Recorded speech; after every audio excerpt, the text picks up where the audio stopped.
Okay, so we're starting today the Chafal from the Amud base, all the way at the top. We said yesterday that there's two opinions whether if you could sell chametz to a guy and he's going to consume the chametz on Pesach. Bishami says that you cannot sell chametz to a guy if you know he's going to consume it on Pesach. Basilo says that you are able to, as long as you sold it before Pesach, then it's fine. And that's what the Mishnah is alluding to the opinion of Basilo by saying that on Erev Pesach, if you're able to eat the chametz, then you're able to sell it also.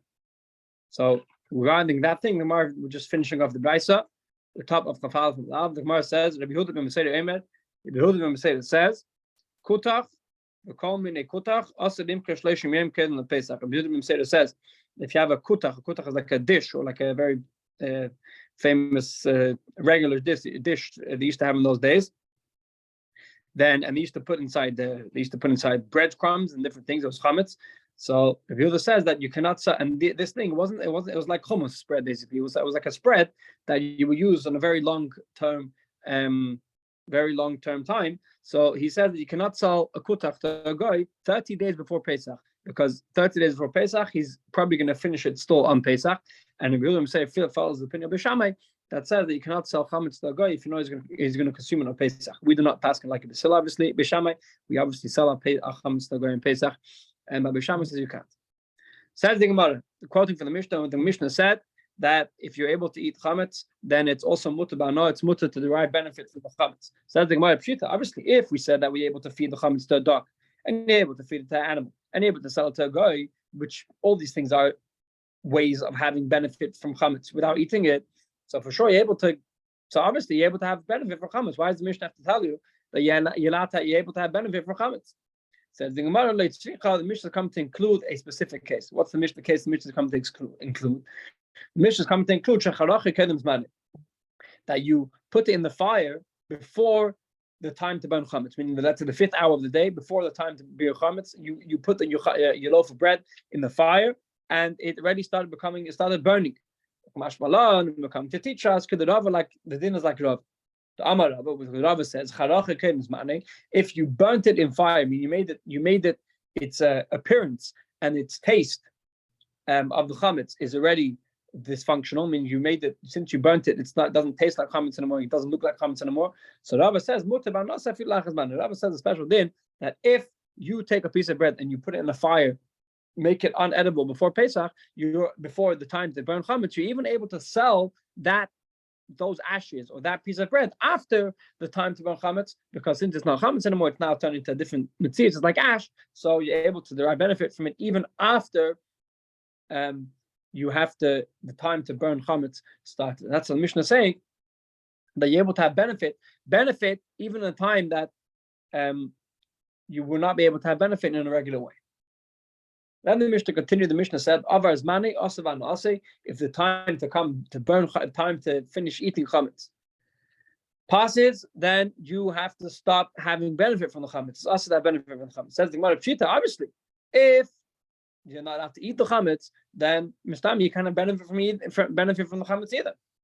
Everything about it, we're teaching this.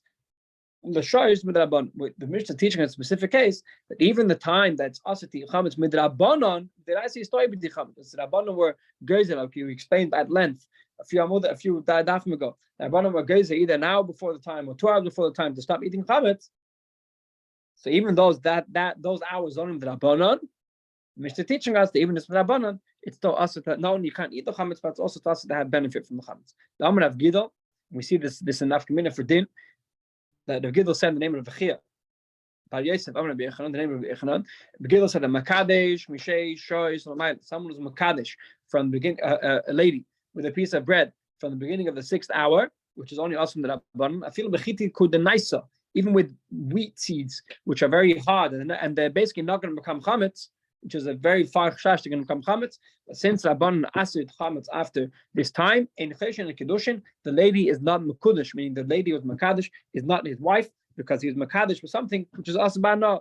And even though it's only Asabana the Rabbanon, but Rabbanon have a koyach to make something which is Asabana the Rabbanon, also to have benefit from the Rabbanon, that it doesn't even, the Kiddushin doesn't take any preference, and it doesn't take any any significance, and the lady is not your wife because you're Makadish with something which is As Ba'ana, the din is you have to Makadish with something which is Muta Ba'ana. Says the Gemara further. The Gemara quotes the Mishnah said, the Gemara says, after the time to eat chametz is over, then you have to stop having benefit from the chametz. One of the ways the Gemara said, the Mishnah said to have benefit from the chametz is you should not use it to stoke your oven. You should not use it to make the fire bigger in your oven. Says the Gemara, Pshita, obviously, if you're not able to have any benefit from it, stop putting the chametz in your oven and using it as firewood is also kind of benefit. Why does the Mishnah have to specify this type of benefit? Says the Gemara, the Amar. This is going according to Rabbi Yehuda. Rabbi Yehuda says, Rabbi Yehuda says, we learned at the Mishnah that the only way to get rid of chametz is only by burning it. I would have thought, since Rabbi Yehuda says the only way to get rid of chametz is to burning it, maybe since you're burning it, if you're using the chametz, you're being makai in the midst of burning chametz, so maybe you can have benefit from the chametz, use it at least as firewood. Because what's the problem? Because while you're having benefit from it, you're still burning it, you're being makai in the mitzvah. That's what the Mishnah teaches you, that even though you're makai in the mitzvah burning chametz, the way to burn chametz has to be in a fire by itself, and you cannot have any benefit from that fire. Now the Gemara is going to go into the sources. How do we know that chametz is usher to have benefit from it? How do we know that chametz is not only usher to eat chametz, but it's also usher to have benefit from it? It doesn't say anywhere clearly in Torah that you cannot have any benefit from chametz. It just said you cannot eat chametz. So where do we know that you cannot have benefit from chametz? So the Gemara, Amr Chizkiah says, how do we know that chametz on Pesach is usher to derive benefit from it? Because it says in the pasuk, it doesn't say in pasuk lo yoicha chametz. If Torah was just to tell you that chametz is usher to eat, the Torah should have said lo yoicha chametz. A person shouldn't eat chametz. What does it say in Torah? It says in Torah lo yei achel chametz. Chametz should not be eaten. So the Gemara touches up lo yei beiheter achila. When the Torah says chametz should not be eaten, Torah is not only telling you you shouldn't eat chametz. Torah is telling you don't do any actions or any pa'ulas that bring to eating. What are actions that bring to eating? So in those days and nowadays also, the main benefit, the main benefit of life is food, sustenance, a place to live, and obviously food. All the money a person is going to have is eventually going to come to any benefit a person has from money, and he works to get money. What does he use the money? He uses the money for food. So the Torah is telling you, don't. Not only you can't eat chametz, but you cannot have any benefit. You can't have any action that lead to food. I mean, you can't use the chametz as money. You can't use the chametz to have benefit from financial benefit from it, because financial benefit eventually leads to eating. Not a practical way, but theoretically, all financial benefit leads to something to do with food, and that's why Torah is telling you not only don't eat chametz, but don't do any. You can't have any connection to this chametz that would bring you to eating. Okay. Said the Gemara, Taima, the Kasser Achman Chametz. According to Chizkiah, this is the market. The reason why we know that chametz is also about now is because it says in pasuk lo yachel chametz. So use the funny terminology. Halay Kasser lo yachel. What if Torah wouldn't have said a funny terminology? What if Torah wouldn't have said lo yachel? Torah would have just said lo yachel chametz. Havamina yisra achila mashma shana le mashma. For Chizkiah, it's mashma that if Torah would not have said this funny terminology, then I would take a thing that chametz is only usher to eat, but it's not usher to have benefit. So from here we see that Chizkiah argues the plig of the Rabbi. Chizkiah argues with the Rabbi. Chizkiah said that the market that we cannot have benefit from chametz is from this pasuk. Layachal chametz has to argue with Rabbi. What does Rabbi say? It's a very famous sugya. It's going to go on for some time. Rabbi says like this. The Amr Rabbi says, "Kol makim shenamar lo yochal." Any place in Torah it says don't eat, lo yiseichal, or don't eat. In plural, don't eat. Anytime the Torah uses the lashon of eating, Rabbi is mechadish that echad isra achila, ve'echad isra no b'mashma. Torah doesn't only mean not to eat it. Torah also means don't have any benefits. So anytime Torah uses the terminology of don't eat, Torah doesn't only mean not to eat. Torah also means not to have any benefit. Ad sheyifret l'cha kasub b'derech sheipar l'cha b'nevela. Until Torah would, if Torah wants you to know that this item is mutter, is also to eat, but you can't benefit, Torah would specifically tell you. So the rule is, anytime Torah says not to eat, Torah doesn't only mean not to eat, Torah also means not to have any benefit. Until there's going to be a Yetzim Nakal, there's going to be an exclusion to the rule that Torah would specifically tell you that this thing is mutter, is also to eat, but you can still have benefit. And the only time we find that is by Nevela, which we're going to see in a second. The time you learn the Brisa says like this. It says in the pasuk regarding Nevela, if you have an animal that died before getting shechted, or you have an animal that got checked and it wasn't kosher. So the din is, what do you do with this animal? So it's also to eat, obviously, because it's not checked. So this says in the Brisa, the Tanya says in the Brisa, don't eat any nevela. It says in the pasuk, don't eat a nevela. And the pasuk continues, Lageir asher b'sharecha tidlenu v'achala. So the ger who's in your midst, give it to a ger, which is a ger teishav. Doesn't mean a ger who's a yid. It means a ger who's a goy but was makabel shav mitzvahs. So give it to him as a present, or sell it to a goy which doesn't, another ger teishav, a regular goy who wasn't makabel shav mitzvahs. Okay, so if you have an nevela, what you're supposed to do, either we're going to see exactly what you have to do with it, but the pasuk says either give it as a present to a ger or sell it to a goy.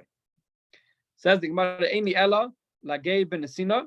And that which the Torah said, give it to a ger and sell it to a guy, is mashma that you can only give it to a ger and only sell it to a guy.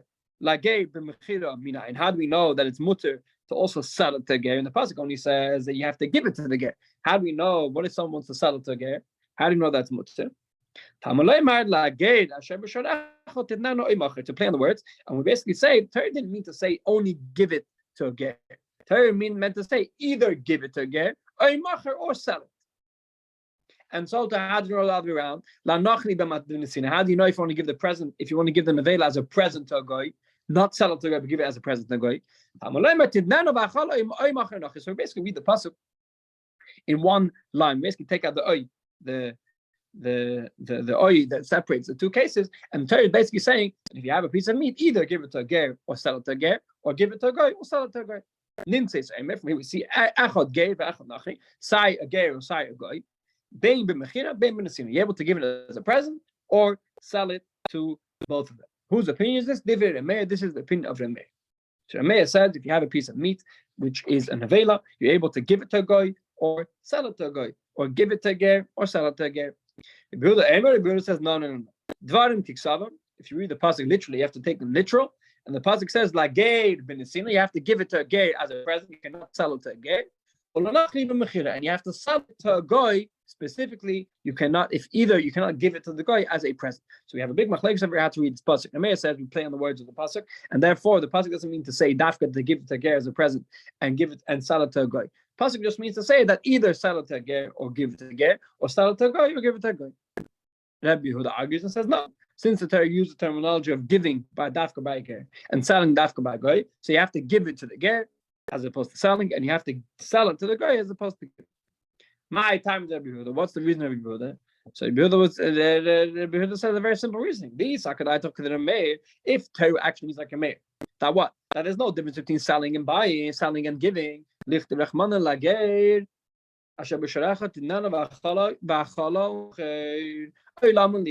means that you could do both, you can either sell it or give it, why did the Torah stick oy inside? Why did the Torah divide the cases between giving it to a ger, oy, or sell it to a guy?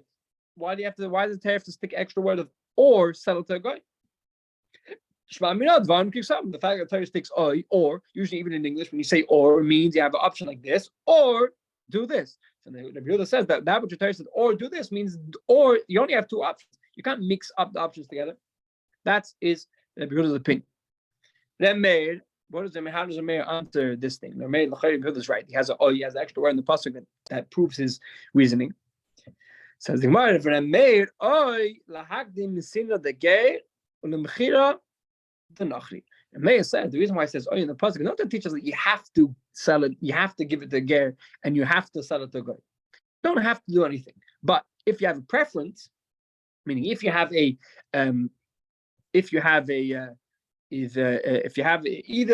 options in front of you, you have a friend who's a ger teisha, or you also have you also have a friend who's a guy.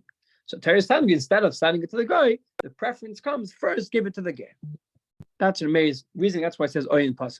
Why doesn't Rabbi Yehuda say that reasoning? For Rabbi Yehuda, Rabbi Yehuda says to teach us that if you have an option to give it to a ger, give it to the ger as opposed to selling to the guy. I don't need the pasuk. Why? Because given the ger, a ger, you mechuyev to feed the ger. There's a din that if you have a ger tosher in the kamshah mitzvahs, you didn't have to give him sukkah. You didn't have to make him live. We have to give him life sustenance. But nachri, a guy, you don't have to give a guy sustenance, meaning as a stammer guy. So therefore, let's see across. I don't need a pasuk to teach us that if you have two options, either to give it to a ger for free or sell it to a guy, you have to give it to a ger for free.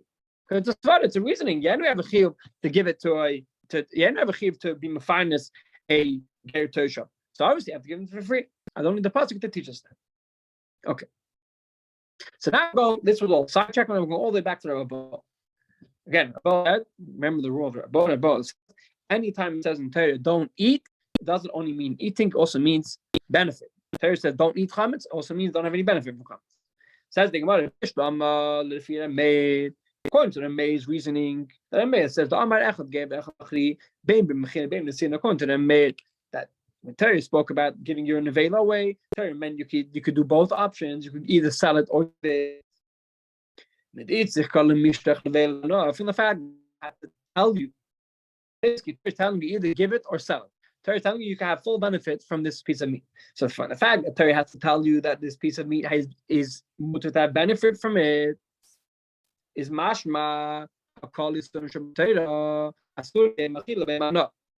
If Torah tells you, Torah uses the term "don't eat an avela," and also Torah says you can have benefit from it. From the fact over here, Torah said don't eat it, but you can have benefit from it. Is mashma. All the other cases, Torah said don't eat. Is mashma, you can't have benefit from it. If not, because why dafka over here? Torah is to tell you you're able to have benefit from it. If the rule is every time it says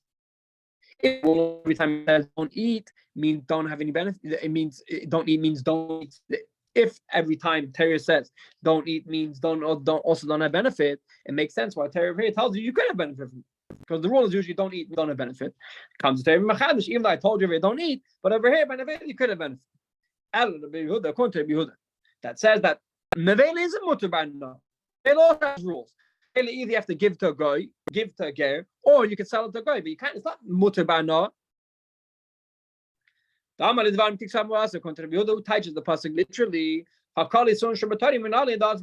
we know all that all these sunnah in Torah asbano? The pasuk over here has rules. The pasuk is not teaching us over here that it's mutter to eat or mutter to have benefit from it. The pasuk telling you that it's also to sell it to a ger. So if it's also to sell it to a ger, you mean you can't have any benefit from it. So how do we know about all the other sunnah that you can't benefit from it? If you say all the other sunnah don't have benefit from it, so over here is teaching us something. Over here is teaching us something by itself. Torah is not telling you you benefit. Torah is telling you you have the certain rules. So how do we know all the other places in Torah that leiseichal don't eat means don't have benefit? So, answers the Gemara that Rabbi will have to answer you. Nafkalei, he learns it mima mi lakelav tashlichon eisei. From now, which the Torah continues and says, you have a few options with the meat. Either sell it to, give it to a ger for free, either sell it to a guy, or like you could give it over to the dog. Torah says, I say, Dafka the nevela you could sell to a dog. Viata mashlich like Dafka nevela you could give over to the dog. But all the other sunnah Torah, you cannot give it to the dog. So Yehuda has to find a different reasoning. How do you know all other places in Torah is asba not? And he says that we don't know here. For the fact that it says after nevela you give to the dog, it's mashma all that you can't give to the dog because it's asba not. Okay, we're gonna stop over here. Daf Chav Beis, the top of Daf Chav Beis, Amud Aleph. Good night.